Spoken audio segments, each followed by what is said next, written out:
The courtroom was silent except for the shuffle of papers and the clink of Denise's lawyer adjusting her pen. She stood, looked straight at the judge, and said, "Your Honor, he's dangerous. He's emotionally unstable. Even his own brother has a restraining order against him." I stared ahead. My throat tightened, but I didn't flinch. Her lawyer glanced at me, then smirked. Like the damage was done. Like I was already beaten. I didn't say a word. Not because I didn't want to, but because I knew the truth had a way of showing up when you least expected it. And then, from the back of the courtroom, a man's voice rang out. Clear, steady. "Actually, I'm his brother, and I have something to say." Every head turned. Even the judge looked stunned. He stepped forward, past the benches, past the attorneys, toward the front of the courtroom like he belonged there. It was Nicholas, and in that moment, everything changed. "My name is Alex Kerr. I used to think I had a good sense for people. I work as a school counselor. I've spent years helping teenagers open up about things they thought they'd never say out loud. But somehow, I didn't see it in my own home. I didn't see who Denise really was until everything had already started to fall apart. We met at a university alumni event. She was magnetic, confident, and warm in that way that draws people in. Everyone liked her. I liked her. She made me laugh, asked thoughtful questions, and told me she admired how much I cared about my work. We talked for hours that first night. A year later, we were married. In the beginning, it felt like I had finally found someone who truly understood me. We bought a modest home in the suburbs. We had our son, Michael, 3 years into the marriage. Denise was charming and attentive. She brought me coffee every morning and made sure I had time for my hobbies. But slowly, things changed. She started making small criticisms. She'd correct how I spoke to Michael.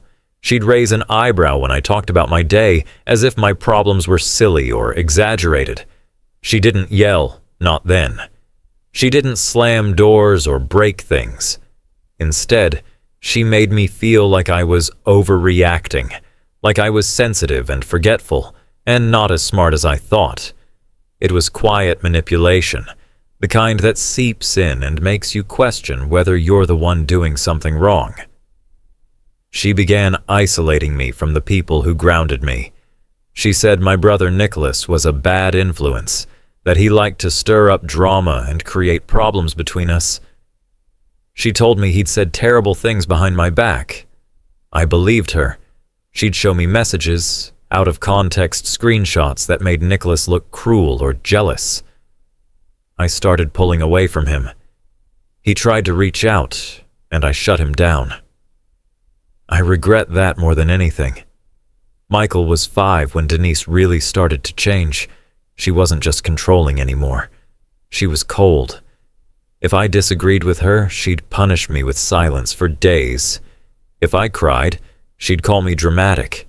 If I tried to set boundaries, she'd make threats, not loud, obvious ones, but quiet suggestions of what she could take away. "You know a court would never believe you," she'd say. "I'm stable. I have a good job. You cry over the dishwasher." By the time I realized what was happening, I felt completely alone. I didn't even recognize myself. I wasn't the strong man I used to be. I was exhausted, unsure, and constantly apologizing for things I couldn't name. I left her after one night when Michael came into our room and asked, "Dad, why is Mom so mad at you all the time?" That was my breaking point. I packed a bag while Denise was at work and took Michael to my parents' house. It was the first time I had done something without Denise's approval in years. I expected her to beg for us back, to try and explain things. Instead, she went straight to legal threats. She filed for divorce and petitioned for full custody. In her statements, she painted me as unstable, unreliable, and emotionally erratic. She claimed I was dangerous around Michael. She said I had outbursts and that I had alienated myself from my own family, including my brother, who, according to her lawyer, had filed a restraining order against me. That was the first I had heard of it. I sat in court listening to her attorney list off lies, twisting every painful memory into a weapon. My attorney leaned in and whispered, "Do you want to respond to that about your brother?" I said no. I didn't want to fight fire with fire. I wanted facts. And the fact was, I hadn't spoken to Nicholas in nearly 2 years, not because I hated him, but because I was convinced he hated me. I had no idea he was even in the courtroom, no idea he'd been following the case or had something to say, but he was there. And when he stood up, everything I thought I understood about what was happening, everything Denise had tried to make the world believe, began to unravel. I had never been in a courtroom before the custody trial. I thought it would be more formal, more rigid. Instead, it felt like a theater where my life was being performed without my permission, and Denise was the one writing the script.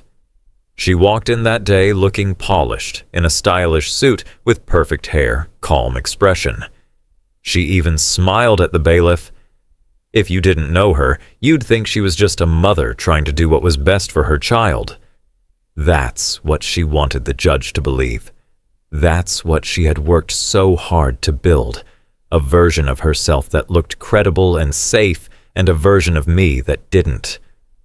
Her lawyer, a woman named Clarissa Wynne, had the kind of voice that made everything sound rational, even when she was twisting the truth. She stood confidently in front of the judge and began painting a picture I didn't recognize. She said I was emotionally unstable, that I had erratic behavior, and that I was incapable of making calm decisions in the interest of our son. She used words like impulsive, high-strung, and self-isolating.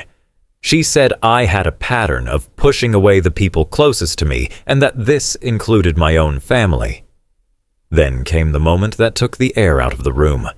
She turned to the judge and said, "Your Honor, I'd also like to point out that Mr. Kerr's own brother has filed a restraining order against him.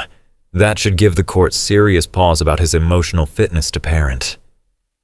I froze. For a second, I couldn't breathe. My mind raced. Was that true? Had Nicholas really gone that far? I tried to remember the last words we exchanged. It was a tense conversation, angry even, but it wasn't violent. There had never been threats, no yelling, just a sad silence that stretched between us after too many misunderstandings and too much interference from Denise. I looked at my attorney. She whispered, "Do you want to respond?" I shook my head. I wasn't sure what was true anymore. I had spent so long in a fog of gaslighting that I didn't trust my own memories. If Nicholas had filed something, wouldn't I have known? Wouldn't I have been served? Clarissa continued, calmly flipping through a folder. She didn't offer any proof. She didn't submit a document. Just the statement. Just the seed of doubt. That was Denise's strategy. She didn't need facts. She needed uncertainty. She needed the judge to look at me and wonder. I sat there quietly, hands folded in my lap, trying to keep my face neutral. I knew every expression I made would be watched. If I showed anger, it would confirm their story. If I cried, it would be seen as weakness. So I stared straight ahead. I kept my breathing steady and tried to block out the sting behind my eyes. Denise watched me the entire time. She didn't flinch when her lawyer lied. She didn't object or correct the statement. She wanted it out there. She wanted the courtroom to believe I had burned every bridge, even the ones she set fire to herself. Nicholas had been the last connection I had to the version of me that existed before her, and even though we hadn't spoken in so long, part of me still hoped that if I ever needed him, he'd show up. But as the minutes passed and he didn't appear, I began to accept that maybe she had won. Maybe she had turned him too far against me.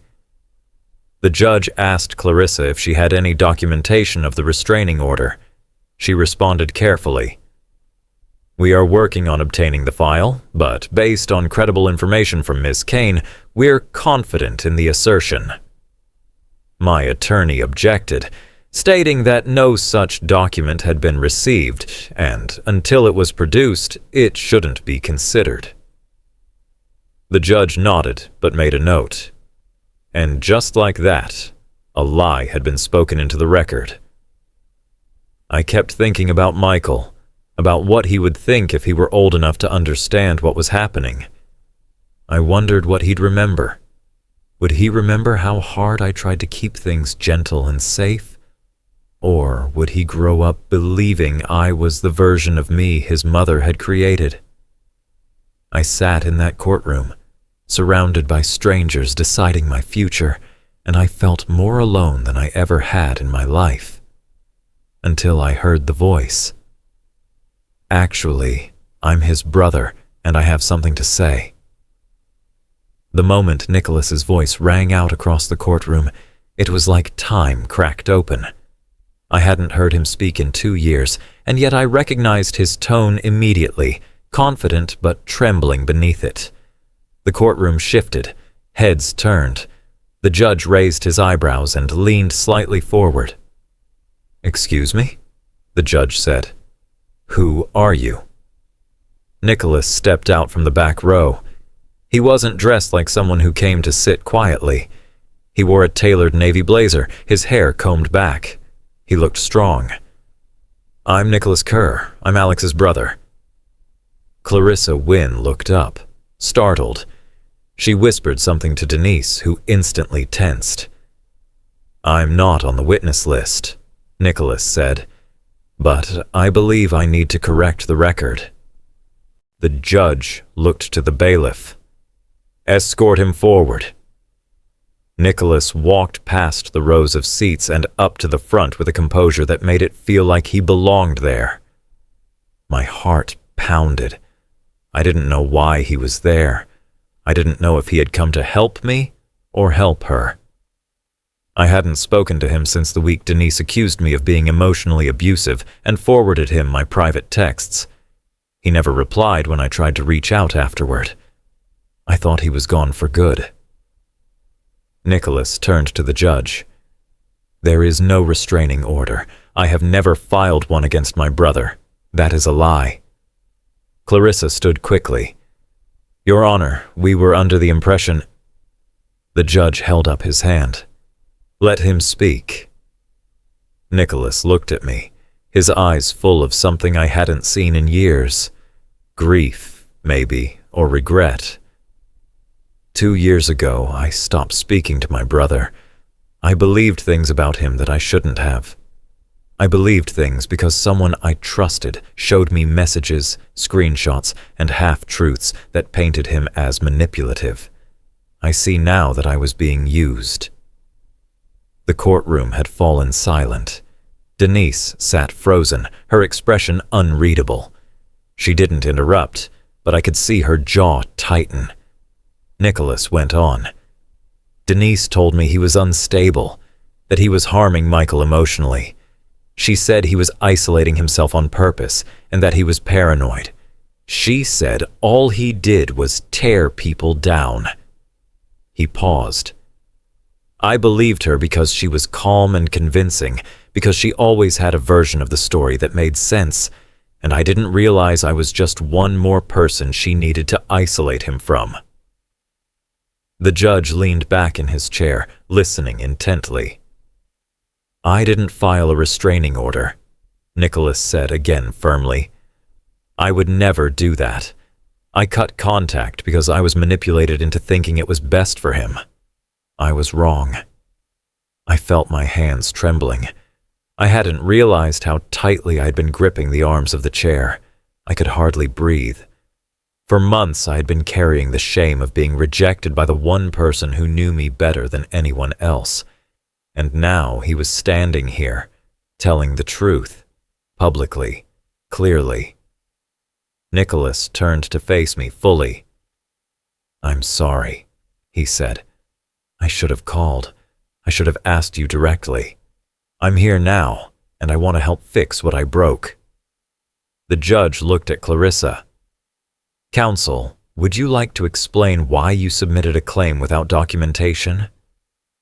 Clarissa, ever composed, replied, "We relied on testimony from Ms. Kane, and we're in the process of verifying that will not be sufficient going forward." The judge interrupted. "False claims are taken seriously in my courtroom."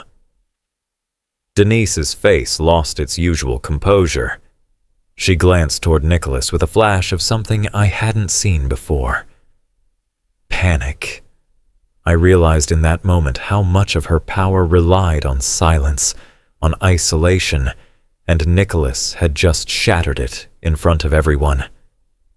The judge addressed Nicholas again. "Do you have anything else to add?"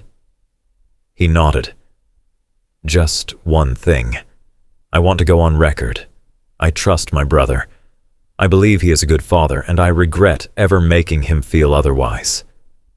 For the first time in that entire trial, I felt seen, not just defended, but truly understood.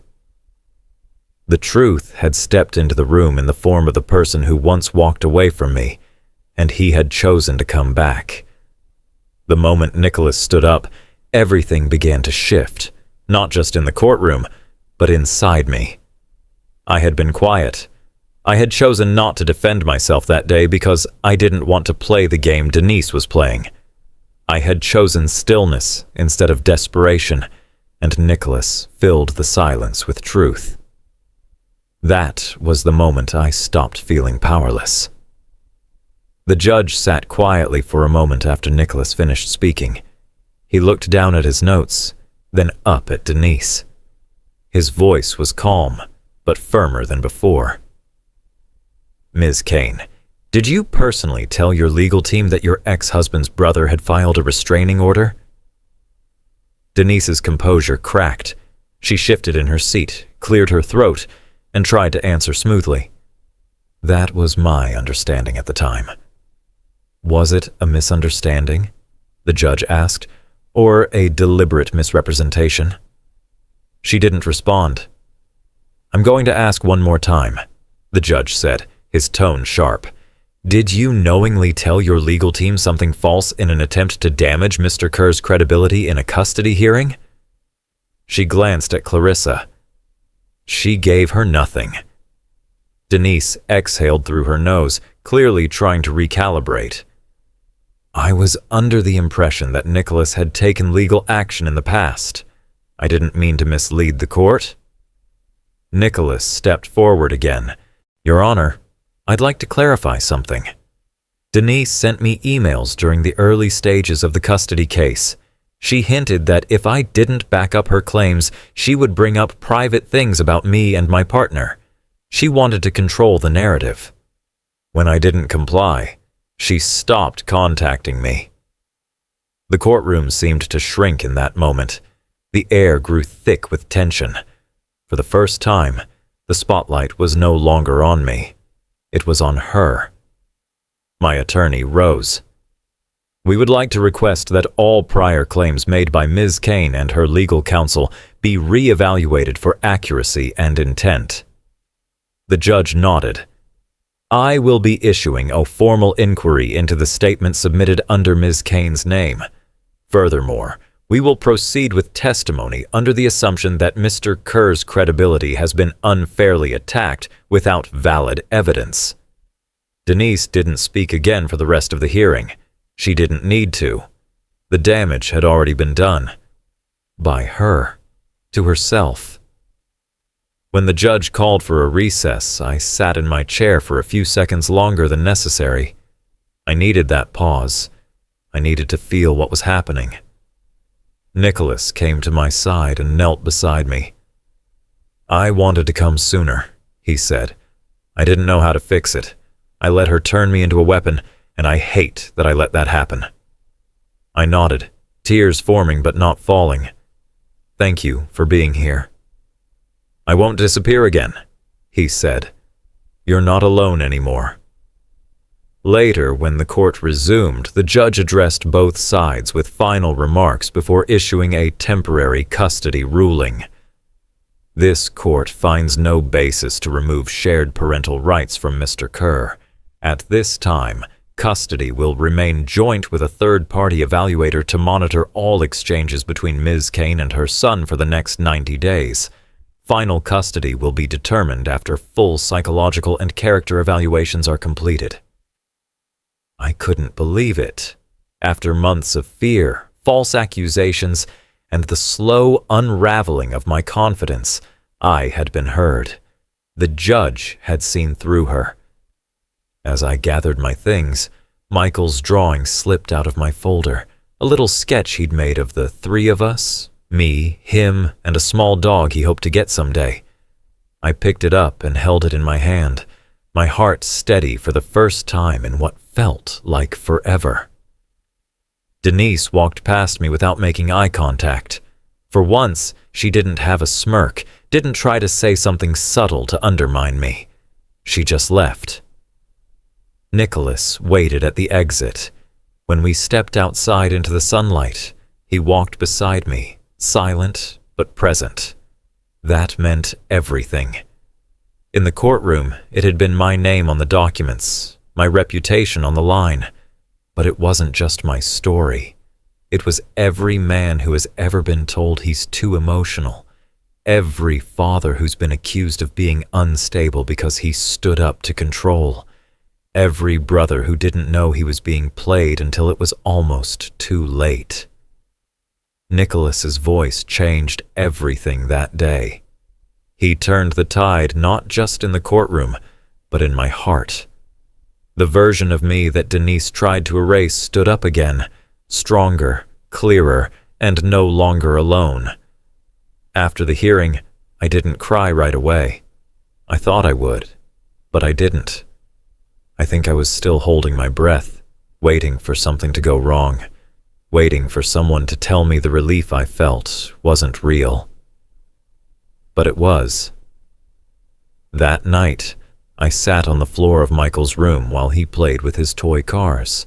He lined them up on the rug like a little parade and asked if I would help him build a garage. I did. We didn't talk about court or his mom or anything heavy. We just played. And in the middle of it, he looked up at me and said, "You seem happy again." That sentence broke me. I held on to him tightly, whispering thank you over and over. He didn't know what I was thanking him for, but he hugged me back without hesitation. In the weeks that followed, I started to rebuild not just my custody case, but my sense of self. I joined a support group for men who had gone through emotional abuse during custody battles. I started seeing a therapist regularly. I began sleeping through the night again. Nicholas and I met for coffee the next week. It wasn't easy. There was a lot of silence at first, a lot of painful honesty between sips of coffee and deep breaths. He told me how sorry he was for not asking questions, for assuming that Denise's version of me was true. I told him I wasn't proud of how I had shut him out, how I had ignored my own instincts in favor of her influence. We didn't try to pretend everything was perfect. We didn't call ourselves healed or whole, but we decided we were worth the effort. Brothers, even when the world tries to pull them apart, can still find their way back to each other. The custody case continued for a few more months. The judge's request for a psychological evaluation revealed clear patterns of controlling behavior in Denise.